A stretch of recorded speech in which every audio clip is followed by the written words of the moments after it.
दौरे के बाद पीएम मोदी नामीबिया के लिए रवाना हो चुके हैं। 27 साल के बाद नामीबिया जाने वाले भारतीय पीएम बने नरेंद्र मोदी। नामीबिया से समुद्री हीरो के ट्रेड पर भी बातचीत संभव है और भारत में चीते नामीबिया से ही लाए गए थे। यह आज के दिन तस्वीरें बहुत खास होने वाली है।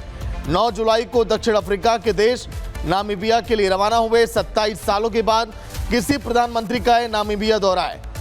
राष्ट्रपति नेटुम्बो नंदी से मुलाकात करेंगे। दोनों देशों के बीच डायमंड बिजनेस और जरूरी खनिजों और यूरेनियम सप्लाई पर भी आज के दिन चर्चा संभव होने वाली है। तस्वीरें बहुत खास होंगी द्विपक्षीय संबंधों पर, क्योंकि चीते नामीबिया से लाए गए थे। एक और बड़ी खबर आपको बता दें, पीएम मोदी को ब्राजील का सर्वोच्च नागरिक सम्मान।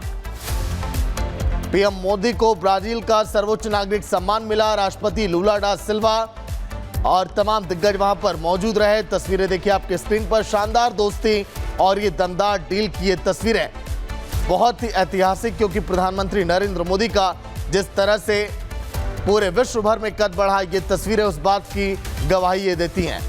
राष्ट्रपति के साथ तमाम बड़े दिग्गज नेता ब्राजील के वहां पर मौजूद थे। अब तक पीएम मोदी को 26 अंतर्राष्ट्रीय सम्मान से सम्मानित किया जा चुका है। पीएम मोदी को ब्राजील का सर्वोच्च नागरिक सम्मान मिला है। Originalmente, no ano de 1800 do Cruzeiro do Sul foi instituída originalmente. वहीं एक और बड़ी खबर, अमरनाथ यात्रा का आज 8वां दिन है। पहलगाम और बालटाल से जत्था रवाना हो चुका है। श्रद्धालुओं में भोले बाबा को लेकर काफी उत्साह यहां पर दिखाई दे रहा है। 1 लाख से ज्यादा श्रद्धालुओं ने बाबा बर्फानी के दर्शन भी किए हैं।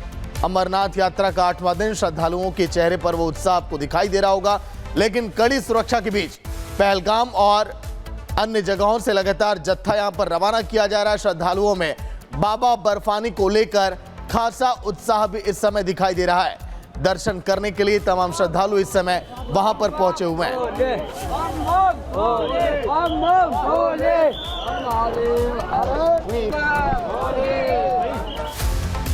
वहीं पटना में 4 जुलाई को हुए कारोबारी गोपाल के मर्डर के बाद से नीतीश कुमार की सरकार विपक्ष के निशाने पर थी। डीजीपी ने प्रेस कॉन्फ्रेंस करके खुलासा किया कि अशोक साहब ने लैंड डिस्प्यूट में सुपारी देकर हत्या करवाई है। देखिए आप।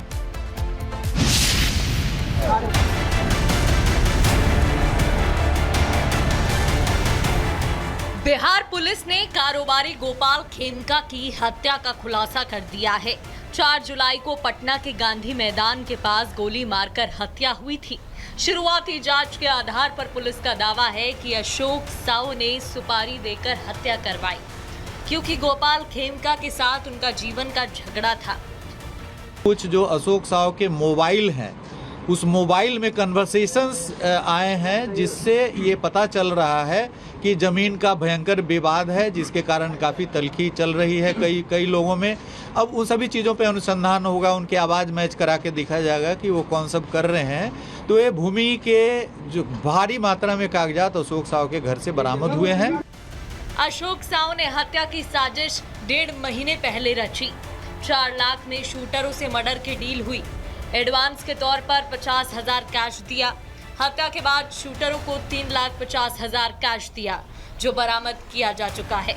पूर्ण रूप से वैज्ञानिक और तकनीकी अनुसंधान के आधार पर जो घटना स्थल से सूत्र प्राप्त हुए थे, शूटर था, उसका जो हुलिया मिला था, जो कपड़े पहने थे, इन सभी के आधार पे पूरे शहर के जो सीसीटीवी कैमरे थे, उससे एक के बाद एक सबको लेकर के और उसको तकनीकी साक्ष्य संग्रहित किया गया। मोटरसाइकिल की पहचान की गई। मोटरसाइकिल के पहचान के बाद उसके धारक, फिर उस व्यक्ति की पहचान की गई, उसकी गिरफ्तारी की गई। उससे पूछताछ के बाद अन्य आयामों को इस पे उद्घाटित किया गया है। शूटरों ने गोपाल खेमका की पहचान के लिए इलाके की रेकी की और हत्या के लिए वो बाइक से आए थे, जिनकी नंबर प्लेट बदलने की कोशिश की। सीसीटीवी फुटेज और मोबाइल कॉल की डिटेल से शूटरों का सुराग मिला, फिर उनकी गिरफ्तारियां हुई। गहन पूछताछ के बाद शूटर उमेश यादव ने हत्या की बात कबूली। उसके घर से 56 राउंड गोली बरामद हुई। ये निश्चित रूप से एक चुनौती थी, बड़ी चुनौती पटना पुलिस के लिए, और इसमें पटना पुलिस की एसआईटी ने मुख्यालय के निर्देशन में एसटीएफ के साथ में मिलकर काम किया और सभी जो वैज्ञानिक और अन्य प्रकार का अनुसंधान करके इस कांड का उद्भेदन किया। जो मुख्य शूटर हैं और जो इसके षड्यंत्रकारी हैं, दोनों को गिरफ्तार किया है इस कांड के अंदर में जो प्रयुक्त किया गया जो हथियार था उसको बरामद किया है, जो वाहन था उसको बरामद किया है, और इस कांड में जो सुपारी का जो राशि थी जो एक्सचेंज हुआ था उसको भी पुलिस ने बरामद किया। डीजीपी ने कहा कि सुपारी देने वाले अशोक साहू और हत्या करने वाले 3 शूटर गिरफ्तार किए जा चुके हैं। गहन जांच के लिए एसआईटी का गठन किया गया, जिससे ये पता चलेगा कि कोई और तो हत्या की साजिश में शामिल नहीं था। Bureau report, Republic Bharat. वहीं पटना में रविवार को बागेश्वर धाम और रामभद्राचार्य के संत सम्मेलन के बाद विपक्षी नेता टेंशन में आ चुके हैं। उनको लगता है कि अगर बागेश्वर बाबा की हुंकार पर हिंदू अगर एकजुट हो गए तो सियासी राह बहुत मुश्किल हो जाएगी। देखिए आप।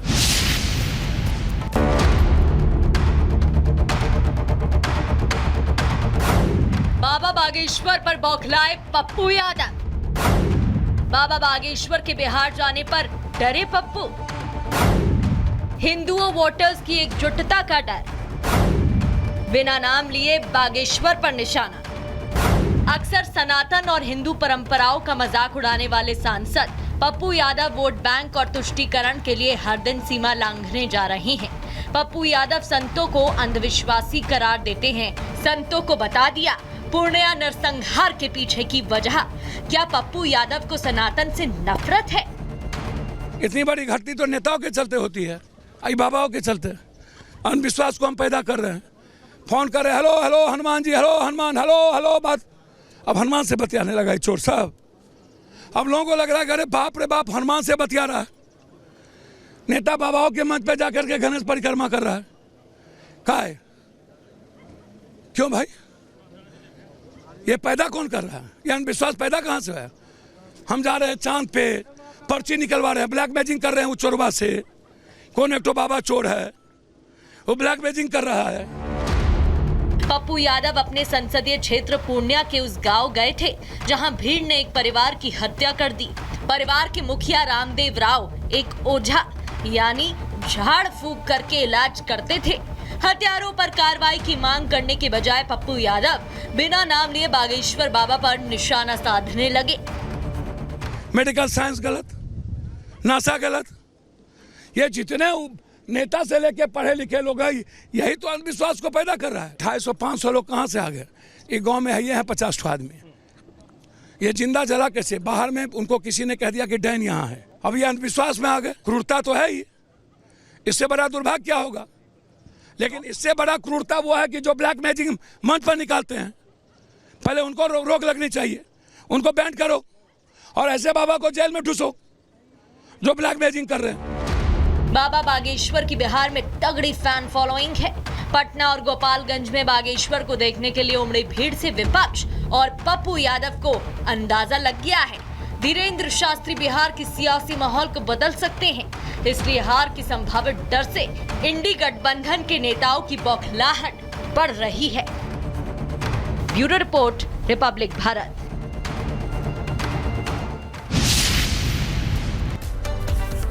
वहीं मियां छांगुर बाबा उर्फ जलालुद्दीन भारत में घिनौना रैकेट चला रहा था। हिंदू लड़कियों का धर्मांतरण करवाता था। आखिर फेरी लगाने वाला कैसे 100 करोड़ का मालिक बन गया और अब उसकी आलीशान कोठी पर बुलडोजर भी चल गया। धर्मांतरण कांड का यह खौफनाक सच आपको दिखाएगा रिपब्लिक भारत।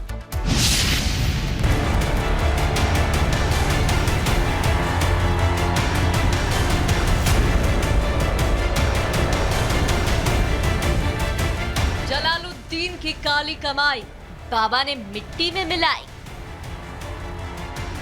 योगी सरकार ऐसी सजा देगी, दुनिया याद रखेगी। बलरामपुर के उतरौला में चला बाबा का बुलडोजर।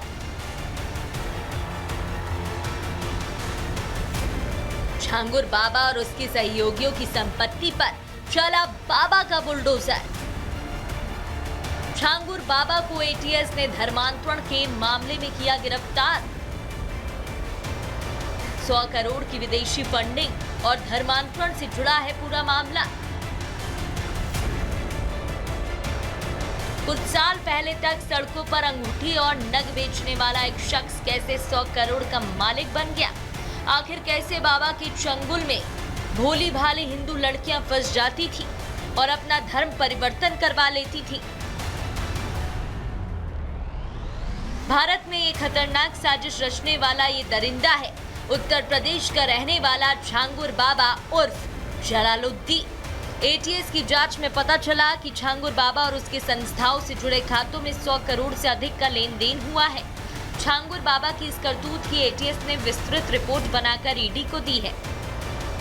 ये वही छांगुर बाबा है जिसे यूपी एटीएस ने अवैध धर्मांतरण का नेटवर्क चलाने के आरोप में गिरफ्तार किया।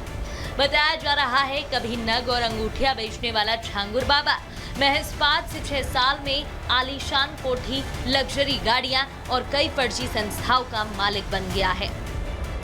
लेकिन कहते हैं ना, पाप की कमाई ज्यादा दिनों तक टिक नहीं सकती। छांगुर बाबा पर मंगलवार को बड़ी कार्रवाई हुई। बलरामपुर में 40 कमरों वाली उसकी आलीशान कोठी पर 9 बुलडोजर चलाए गए। बताया जाता है कि ये छांगुर बाबा का मुख्य अड्डा था, जहां से उसका पूरा नेटवर्क संचालित होता था। इस तरह से अवैध पैसों से, हवाला के पैसों से जो एक साम्राज्य खड़ा था, वह साम्राज्य देखिए अब अपने अस्तित्व के लिए लड़ रहा है। यहाँ पर आधा दर्जन से ज्यादा जो बुलडोजर हैं, जो जिससे कार्रवाई तेज हो रही है, ध्वस्तीकरण का काम हो रहा है, मिट्टी में मिलाने का काम हो रहा है, वह इसलिए हो रहा है क्योंकि उत्तर प्रदेश में बहुत दिनों से धर्मांतरण का काला खेल खेला जा रहा था। धर्मांतरण के नाम पर और इस प्रॉपर्टी को बनाने के नाम पर विदेशों से यहाँ पर फंडिंग की जाती थी। अरब देशों से पैसा आता था, नेपाल के रास्ते से पैसा आता था। लेकिन शाम होते होते कोठी के 20 कमरे और 40 फीट लंबे और इतने ही चौड़े हॉल को मिट्टी में मिला दिया गया। अब बुधवार सुबह 10 बजे फिर से कमरे तोड़े जाएंगे। कोठी में 70 से ज्यादा कमरे और हॉल हैं। इनमें 40 कमरों वाले हिस्से को अवैध बताया गया है। हालांकि ये कोठी उसकी महिला दोस्त नीतू उर्फ नसरीन के नाम पर है।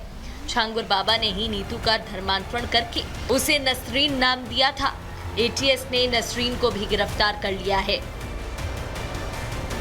इन सब के बीच उत्तर प्रदेश राज्य महिला आयोग की अध्यक्ष बबीता चौहान ने धर्मांतरण के मास्टरमाइंड जमालुद्दीन और छांगुर बाबा को फांसी देने की मांग की। बबीता चौहान ने कहा कि धर्मांतरण एक सुनियोजित साजिश है। हमारी बेटियां जबरन धर्म परिवर्तन की जहरीली विचारधारा का परीक्षण करने की प्रयोगशाला नहीं है। अगर महिला आयोग की तरफ से भी बताऊं कि हम भी बहुत चिंतित थे कि बच्चियां गायब हो रही थी, तो हमें समझ नहीं आ रहा था, क्योंकि हम भी वहां पहुंचते हैं तो फिर बात कुछ और निकलती थी। लेकिन जब ऐसे भेड़िए इंसान के वेश में बैठे हुए हैं तो वहाँ कुछ हो सकता है। लेकिन ये बहुत बड़ी एक कामयाबी है कि इतना बड़ा ये बुर्गा कहना चाहिए इसको, ये मिला है जो कि अपनी भी जाति और अपने धर्म के नाम पर भी कलंक है। और बाकी तो मैं कहती हूँ कि ये समाज में जहर घोलने का काम कर रहा है। इसको उत्तर प्रदेश मिला था कि जहाँ ये जानता है कि यहाँ के मुख्यमंत्री इतने पावरफुल हैं कि अगर मुख्यमंत्री तो अगर किसी महिला की तरफ कोई आंख उठा के भी देखता है तो अब उनके बुलडोजर चल जाते हैं। ऐसे तो अगर जमीन में भी के अंदर भी ये घुस जाएंगे तो अभी इनको निकाल के जाएंगे।